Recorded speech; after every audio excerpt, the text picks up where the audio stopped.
हिजाब का मुद्दा उठा, होना तो ये चाहिए था हिजाब के मुद्दे पर उठने के बाद कि हमें कोई जलूस नहीं निकालना था, कोई एहतिजाज नहीं करना था, लेकिन एक ऐसा मंसूबा होना चाहिए हमारी औरतों के अंदर, हमारी ख्वातीन के अंदर, कि जिस चीज को मुद्दा बनाया अब हम करके दिखाएंगे और इस्लाम की इस अहम रुकन को हम जिंदा करके दिखाएंगे।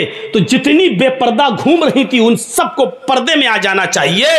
बाजारों में भी अपना एहतिजाज इस तरीके से पेश करें कि नहीं, ये मसला सिर्फ उन बच्चियों का नहीं रहा जो स्कूल में पढ़ रही और उनको हिजाब से रोका जा रहा है। अब हम बाजारों में जाएंगे तो हिजाब पहनकर जाएंगे, अब हम मायके जाएंगे तो हिजाब पहनकर जाएंगे।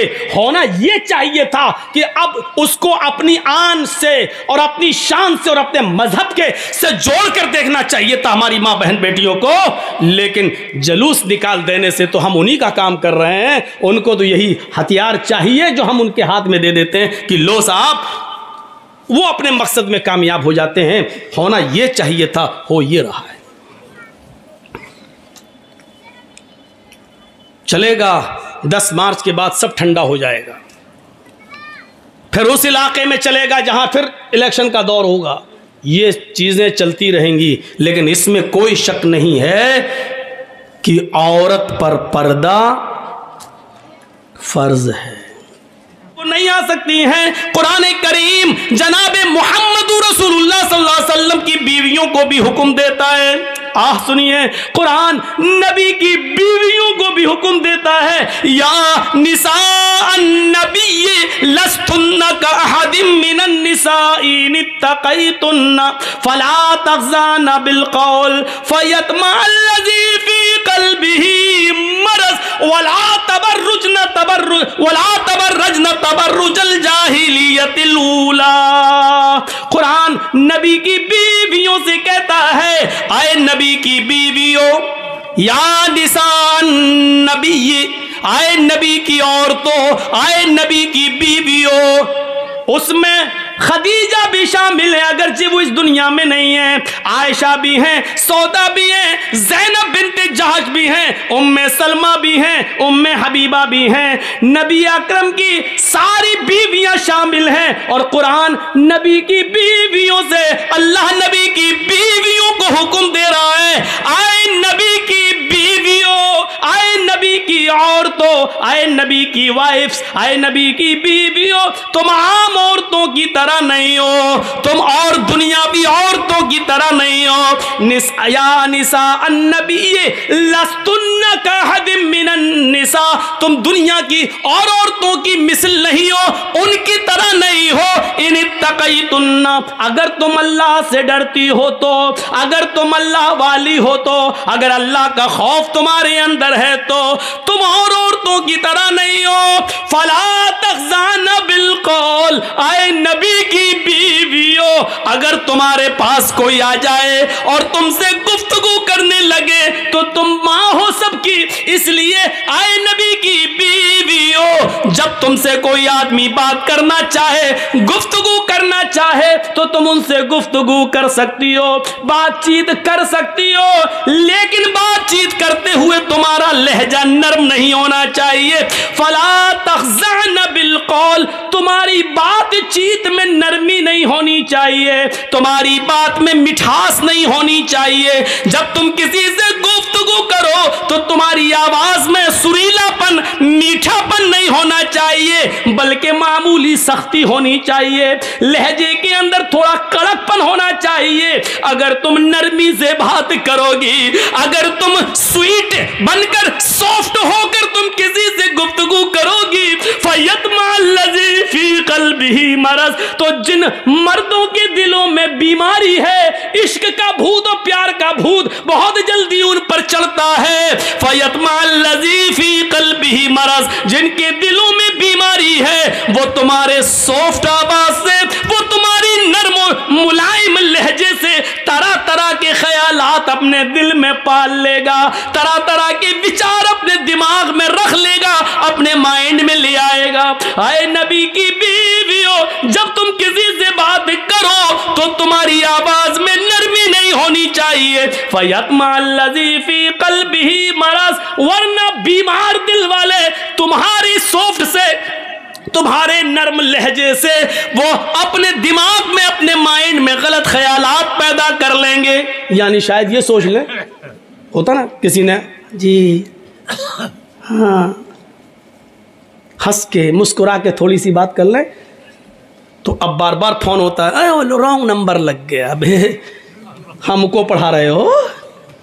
ये रॉन्ग नंबर जो बार बार लग रहा है, क्यों लग रहा है? क्यों? ये उसी सॉफ्टपन का नतीजा है। अगर पहली बार लड़की फ़ोन उठा के कहते कौन, क्या बात है, ये रॉन्ग नंबर लगा कैसे, क्यों आया, चलो ठीक है पहली बार आ गया, आइंदा नहीं आना चाहिए, बस हो गया ख़त्म। गाली भी ना दो, हट हट चल, ये भी मत, ये कुछ कहने की ज़रूरत नहीं है, बस आवाज़ में थोड़ी सी सख्ती हो, नर्म लहजा ना हो, दोबारा आपके पास फ़ोन नहीं आएगा। अरे बड़ी टाइट है। फयतमल्लज़ी फी क़ल्बी मरज़, आए नबी की बीवियों, इस तरीके की बात, नर्म लहजा नहीं होना चाहिए। वक़र्न फ़ी बुयूतिकुन्ना, और अपने घरों को मजबूती के साथ लाजिम पकड़ लो। अपने घरों से बिला ज़रूरत तुम बाहर ना निकलो। बहुत सख्त ज़रूरत हो, बीमार हो, डॉक्टर को दिखाने जाना है तो आप जा सकती हो। अब हर संडे को ही नहीं जाओ, हर संडे को अपने मायके जाना है। आजकल सोशल मीडिया पे बड़े बड़े वो आ जाते हैं ना, कभी कभी लतीफ़े, संडे को शॉपिंग, हफ्ते को हम बाज़ार जाएंगे, संडे को अम्मा के यहाँ जाएंगे, मंडे को फला जगह जाएंगे, हैं अपने पति से कहती जा रही है।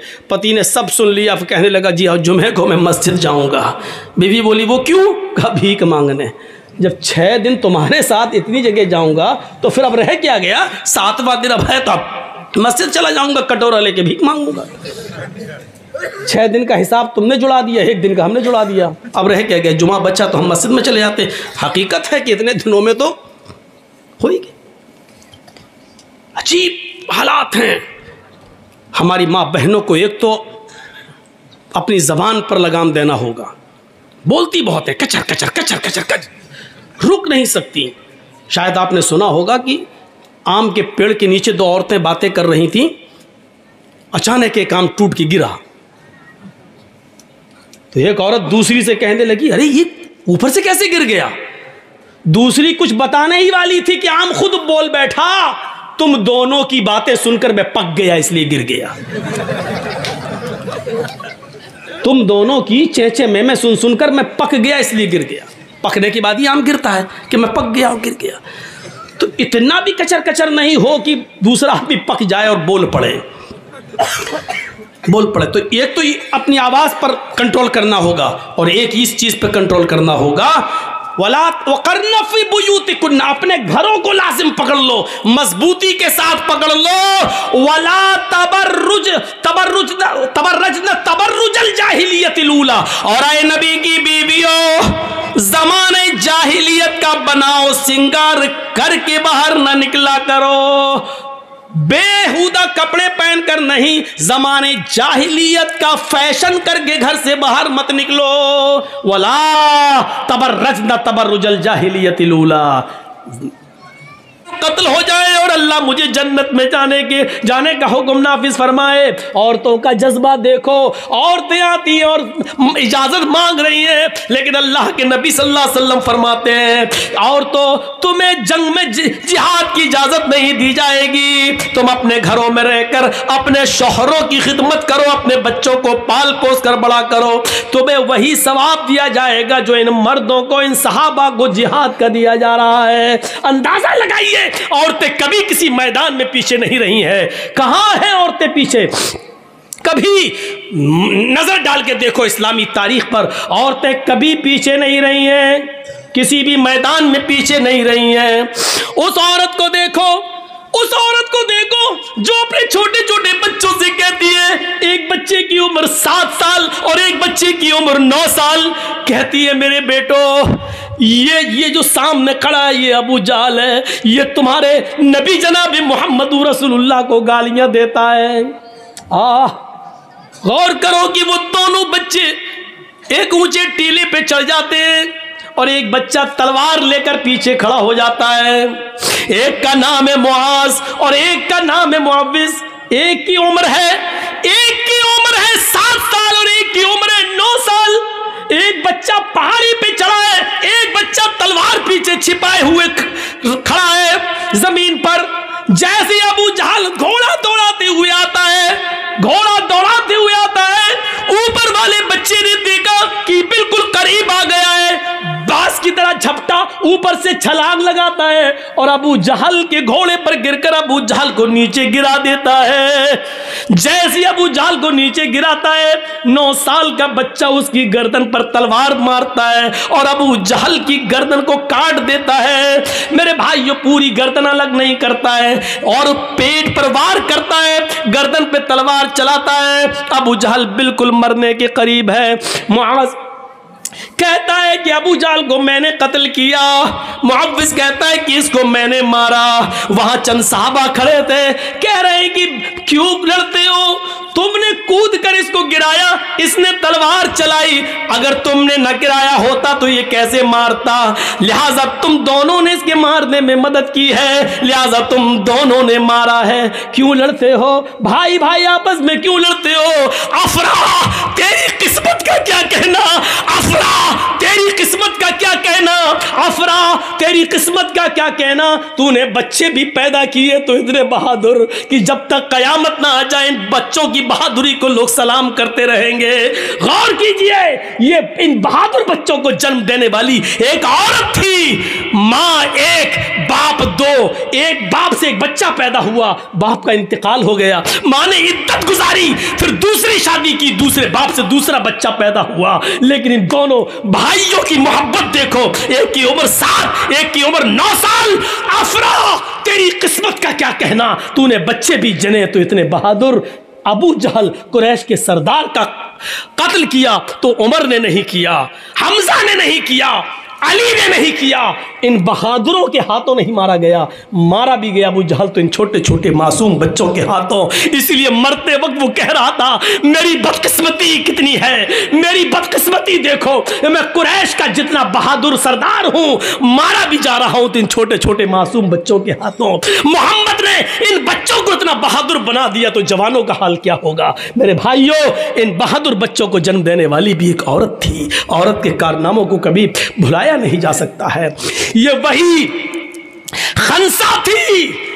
खंसा थी जो हालत कुफ्र में अपने भाई जब उनको कत्ल कर दिया गया तो रोती थी, अपने भाई सखर की याद में रोती थी, और जब भी सूरज निकलता था और बिस्तर पे सोने जाती थी तो रोती थी, कहती थी युज़क्किरुनी तुलू शम्सी सखरा अज़कुरुहु लिकुल्लि गुरूब शम्सिन। ऐ सूरज तू क्यों निकलता है, मत निकला कर।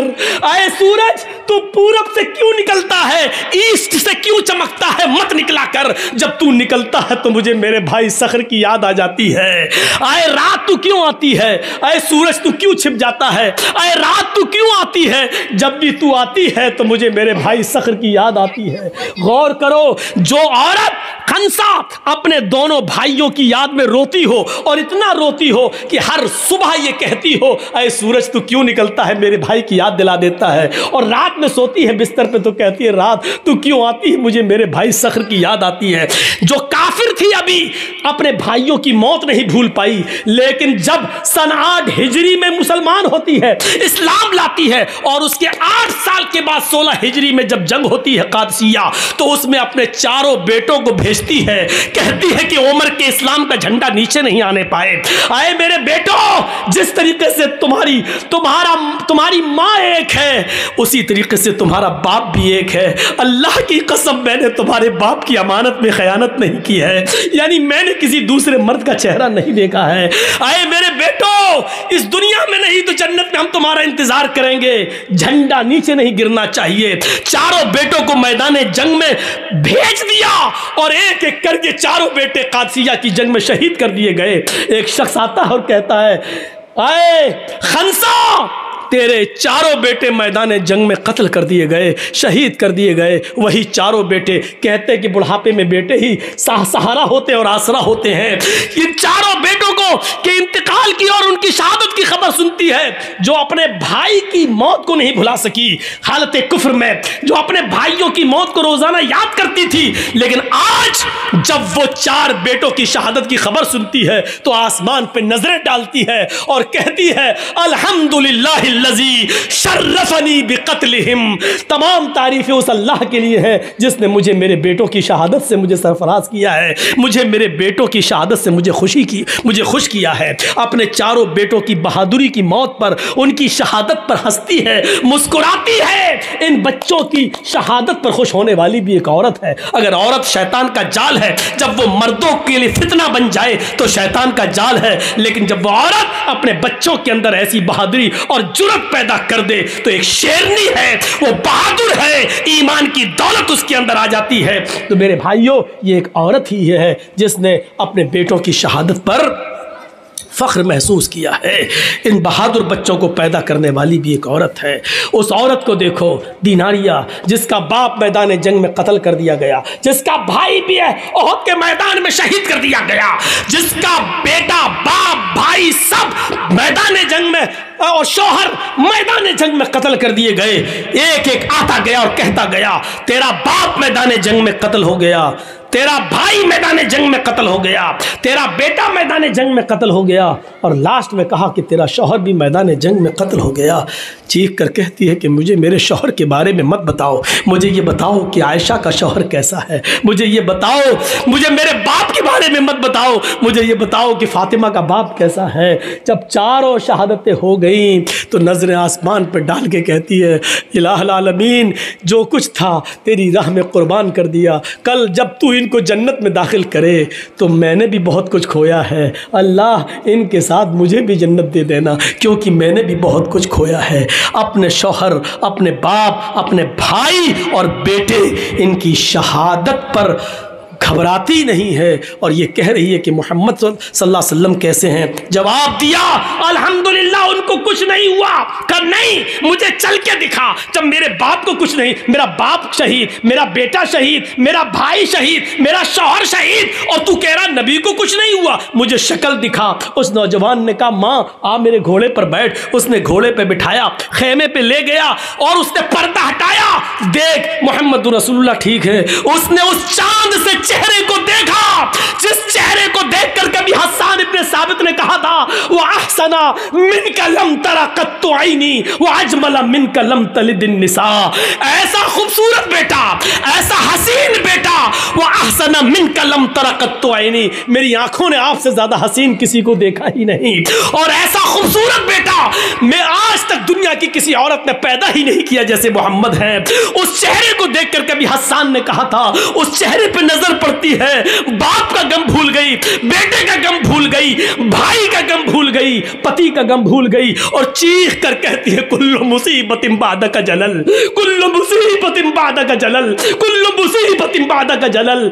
आज मेरी सारी मुसीबतें दूर हो गई मोहम्मद, तेरा चेहरा देखकर। मैं बाप का गम भूल गई, मैं शौहर का गम भूल गई, मैं भाई का गम भूल गई, मैं सबका गम भूल गई। ये औरत भी थी, ये औरत, मेरी माँ बहनों, इन औरतों पर दुनिया फख्र कर रही है। तुम्हारे नंगेपन और बेहुदापन पे कौन फख्र करेगा? ये मजाक उड़ता रहेगा, एहतिजाज होते रहेंगे और जुलूस होते रहेंगे, ये सब अपना काम होता रहेगा। अब जिंदगी चंद दिनों की रह गई है, कुछ बनकर दिखा दो, कुछ साबित करके दिखा दो। अगर दुश्मन हिजाब को उतरवाने के चक्कर में पीछे पड़े हुए हैं, तुम अपने अमल से हिजाब की हिफाजत करके दिखा दो, तब तो माना जाएगा कि तुम इस्लाम की शेरनी हो, इस्लाम के मुताबिक अपनी जिंदगी गुजारना चाह रही हो। मैं तो कहना चाहता हूं कि जब जब दुश्मन हमारे किसी अमल पर कीचड़ उछाले, हमें उस अमल में आगे बढ़ जाना चाहिए, हमें उस अमल को और करके मजबूती के साथ दिखाना चाहिए।